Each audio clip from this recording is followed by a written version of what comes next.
Assalamualaikum warahmatullahi wabarakatuh. Halo semuanya. Perkenalkan, nama aku Sasi Ratu Firdi. Di sini, aku akan menjelaskan materi tentang ketimpangan sosial. Kira-kira ada apa aja di dalam materi ketimpangan sosial? Mari tonton terus ya. Nah, di sini aku mengambil dua materi aja di dalam ketimpangan sosial. Yang pertama, aku akan menjelaskan definisi ketimpangan sosial menurut para ahli. Dan yang kedua, aku akan menjelaskan dampak ketimpangan sosial. Definisi yang pertama, menurut Andrinov Achaniago, mengartikan ketimpangan sosial sebagai buah dari pembangunan yang fokus pada aspek ekonomi dan mengabaikan aspek sosial. Kedua aspek ini untuk bisa sejalan tentu susah, karena kan paling sering dilakukan itu adalah fokus pada aspek ekonomi. Nah, hal ini nih yang memunculkan adanya perbedaan dari faktor perekonomian dan memunculkan ketimpangan di masyarakat. Yang kedua, menurut Jonathan Houghton, mendefinisikan ketimpangan sosial sebagai bentuk ketidakadilan yang terjadi dalam proses pembangunan. Sehingga, ketimpangan sosial akan menyertai proses pembangunan di lingkungan masyarakat. Yang ketiga, menurut William Cockburn, mendefinisikan ketimpangan sosial sebagai perubahan sosial yang melibatkan unsur-unsur dalam masyarakat yang saling berhubungan antara satu dengan yang lain. Nah, dalam kehidupan bermasyarakat tentunya akan terbentuk suatu hubungan erat antara satu hal dengan hal lainnya, dan antara satu orang dengan orang lainnya. Hubungan erat ini kemudian memunculkan kesadaran ada perbedaan dan memunculkan ketimpangan secara sosial. Yang keempat atau yang terakhir, Budi Winarno mengartikan ketimpangan sosial sebagai kegagalan pembangunan di era globalisasi untuk memenuhi kebutuhan fisik dan psikis warga negara. Ketimpangan semakin terasa di era globalisasi dan disebabkan oleh banyak faktor yang membuat kesenjangan semakin besar dan ketimpangan semakin tinggi. Oke, lanjut.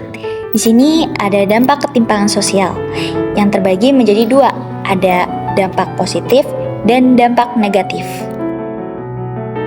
Nah, di sini aku akan menjelaskan dampak positifnya terlebih dahulu. Yang pertama, ketimpangan sosial dapat menumbuhkan rasa empati antar golongan. Dan yang kedua, ketimpangan sosial dapat menjadi stimulasi bagi beberapa wilayah untuk terus memaksimalkan potensi yang dimiliki.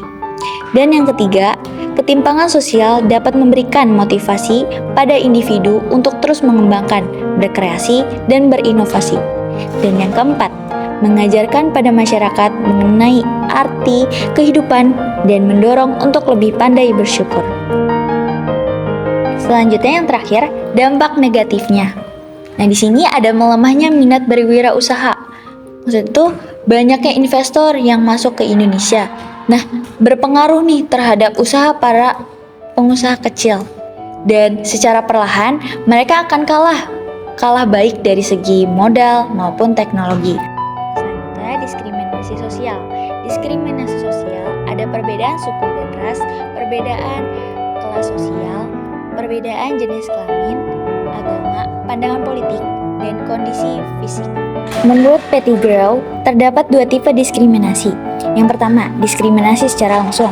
Suatu bentuk diskriminasi di mana hukum atau kebijakan dibuat dengan menyebutkan secara jelas karakteristik tertentu. Dan yang kedua, diskriminasi tidak langsung. Terjadi ketika peraturan yang sifatnya netral. Nah, yang ketiga, kecemburuan sosial.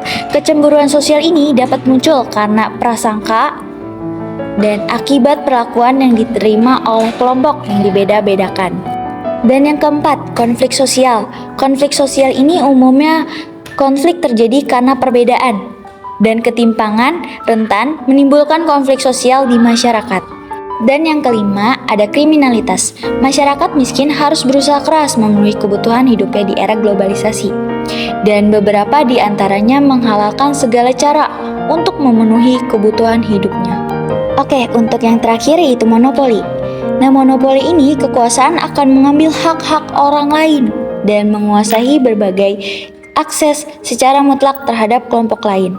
Contohnya, pembangunan pasar modern lambat laun akan menyisihkan pasar tradisional.